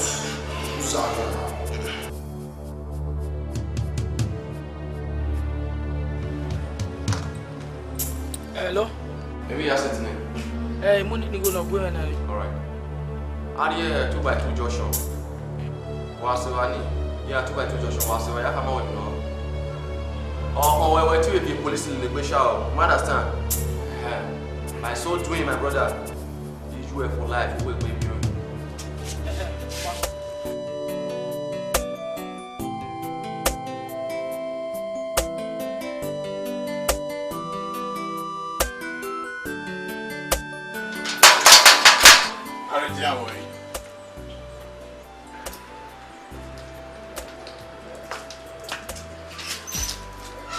Officer, madam.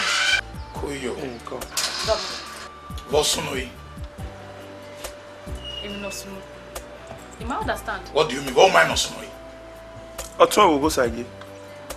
Any me ake school me ya o ya kan ni yare. Officer, emi sunu da ya. Stupid. On a walk bamuti. For good 2 hours. I get you sagi the phone. Mama. Ah? O sagi ma phone oge. Why sunu officer? E te o very oni. Sagi na me miss call the phone oge. Mama, my thing to tackle ya. Akabo what is it? Sorry. Yeah, why sunu da sagi?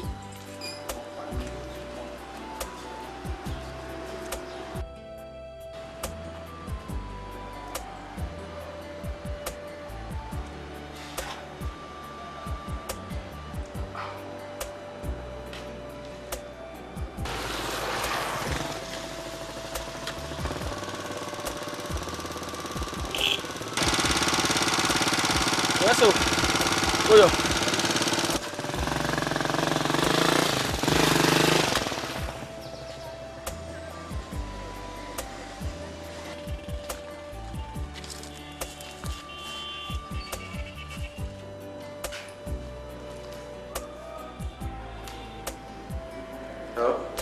I'll say Manani, the idiot.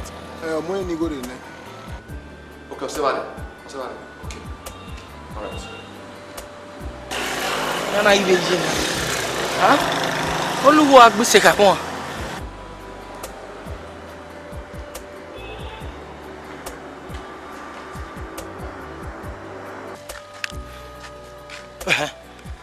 Hello. Umi does be okpa be Joshua ni. O papa be lugbe fe does be ni. Yeah, wale ke mwele yuwe wani. Okay, ni mwele ye ba. Mwele yo we does be ni mwe ye ba. Okay, hama. Then we wala pon on lugbe fun. We fin does be ni wala la kan. Okay, ma we se kan ta pe o. Salupo. Oh. Uzozi ye gbe mo.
Me upsetting them. God, I beg you. Whoa! Free mama, make go house. Mama, look at them we go with me. Mama.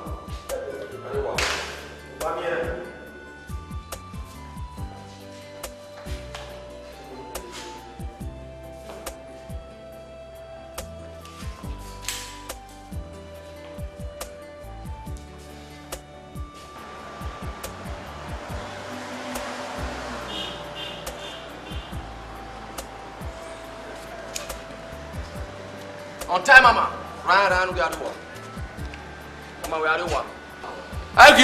Egiyeke.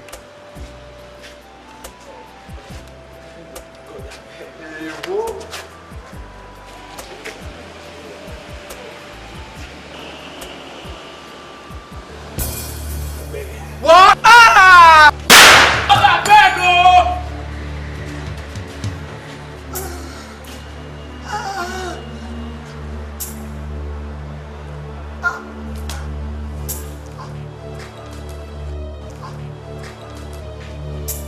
Hello?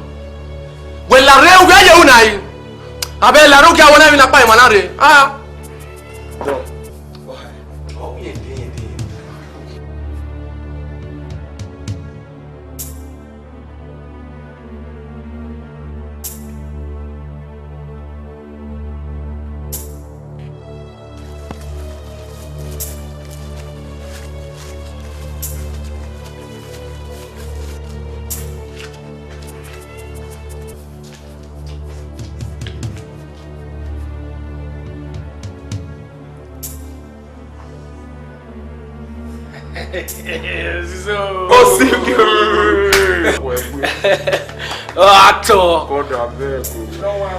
Terry,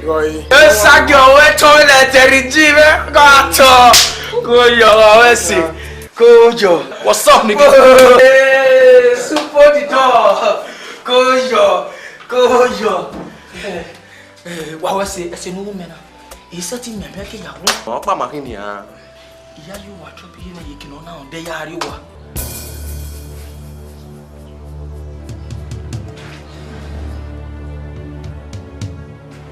I'm sorry, man. I'll beg you face me. And so? You know what that means? My brother. No business in the right? Okay. Okay. Money you man! My mom! Did you man? Damn it! My mom, did you man? That's before you go like this. The guy! But where's this guy? Sure. Hey, what?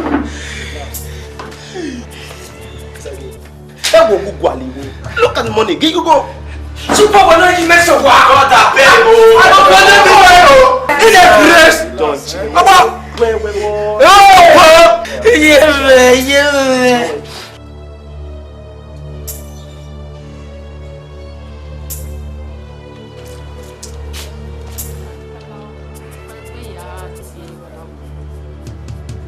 It's all right. You take care of yourself. Huh?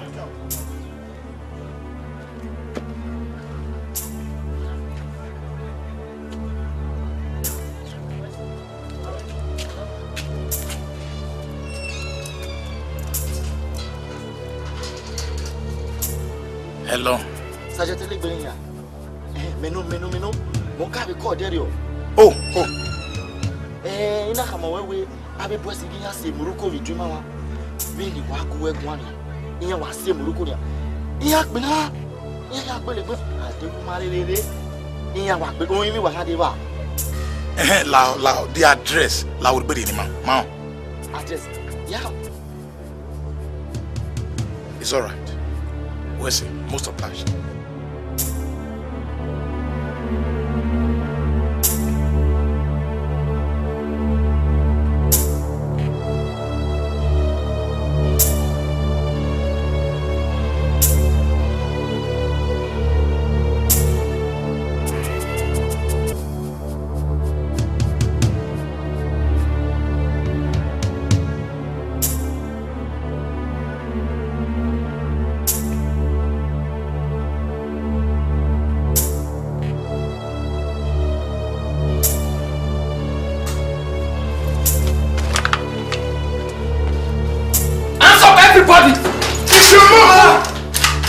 God, I beg, oh! Drop your gun. Now, kneel down. Get up on your knees. Drop on your knees. If you move, you are a dead man. God, now, I beg, oh! You move it. Move. God, I beg. Move it. Stupid. Move.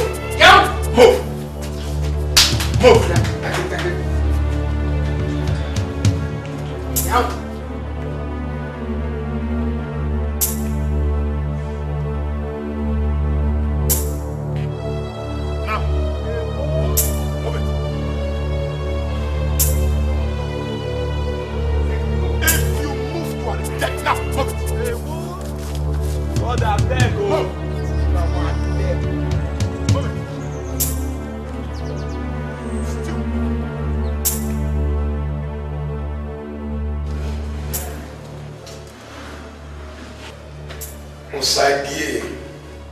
Utome.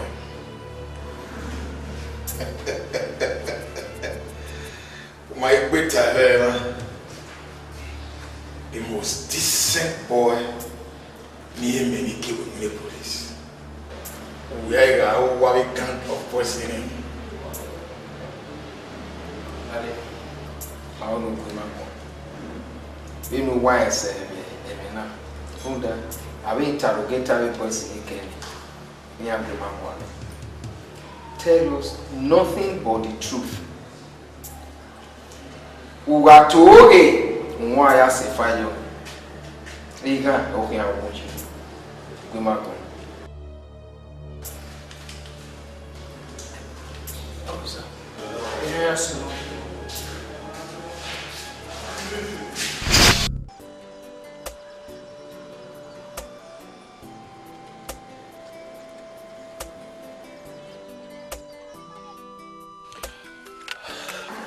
Hello? Stipo? He said the junction there now. Well, Ladiana. Okay, hurry up.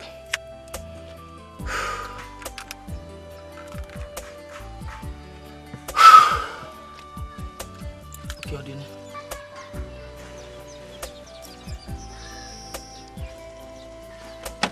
Stipo, the down. What's up, man? Go yo. Papa. Yo, Baba. Hey, we commissioner is also. And only to marriage in any. Era realist men any year with the marriage and the money is 15 million naira. You can hear me the money, that's the problem. Then you back out. After what I'm busy my brother. I can only have a big girl. Skipo. Era. Omo okpano anything. Me I will marriage in a banana menario honey. Era na uba. Emi ya fe ni okmo men na. That is true. That is true. So, how may I come in? I might say 10 minutes about I pay 50 million into my mom's account. You know what kidnapping. What? Psyche? Hey, you work one kana? What? Okay, what's in women? Okay, mom. You big me and I'm giving you. Is your mom? Stupid dumb.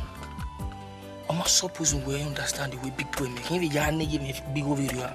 Hey, man, big boy can't care. Psyche. When you can't budge me, even when my idea is square and when was in my hand. So doing this kind of job, where school put it down. Oh, we bring with her now. Understand? So we be very happy, my brother. Still for the dawn. You are not acting as if you are not a dawn. You know how to do this job. Who you put by now? So my percentage. Well, 30%. 60%. Still for the dawn. When I did see you Siri, I'll give you 50%. 60% or no deal? 50 ma. Come again now. 50 is okay. Alright. G. All over.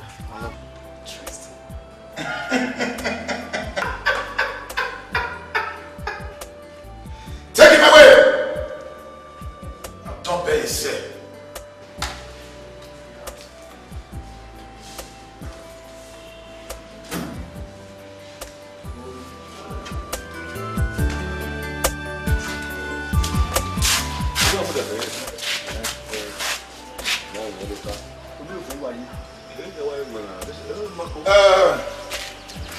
Gentlemen, on behalf of the Nigerian Police Force, when you come, what you told? Waha was sorry. That way, Igbui or Nakinwa. Agwanya, Anyavina me. Why keep up by that way? Am I not down young? Waffle. Sorry, no pack and walk. A waffle video, blow what it will be my vibe.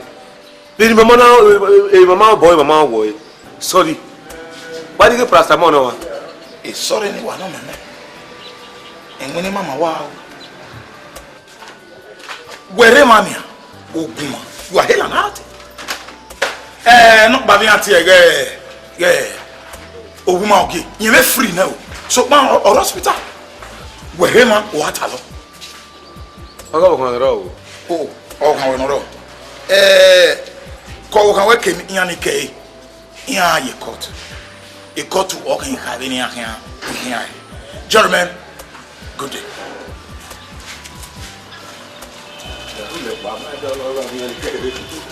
Zebe tinario bari me zebe no wan o ikotu na.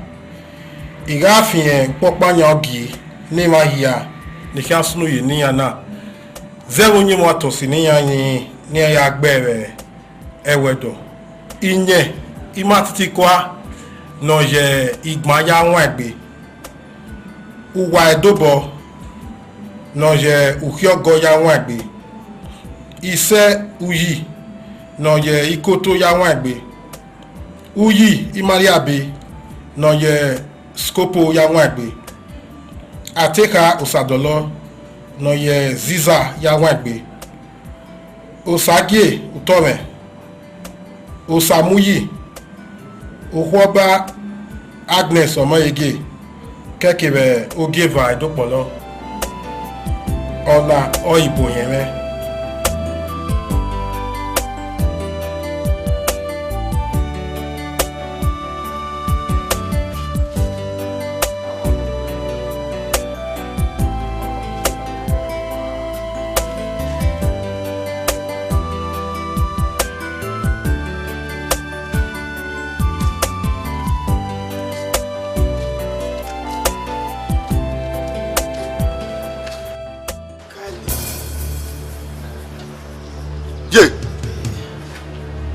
Officer, need you to me that is stupid. Oh, yeah. Go. Go. Go. Officer, where's he? Where's he? Come on. Come on. How is he? Where's he? Officer, where's he? Come on. Where's he? Go ahead. Yes. Go here. How is he?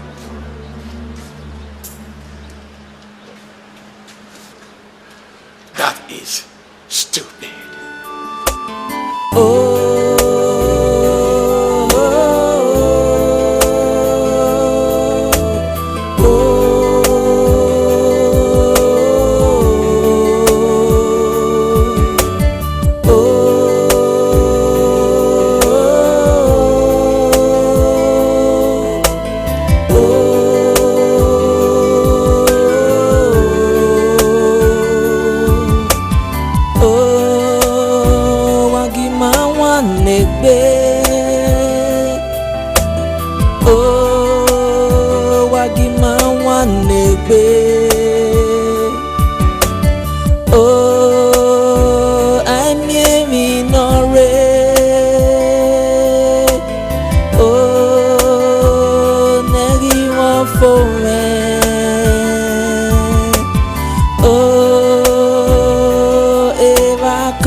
Domi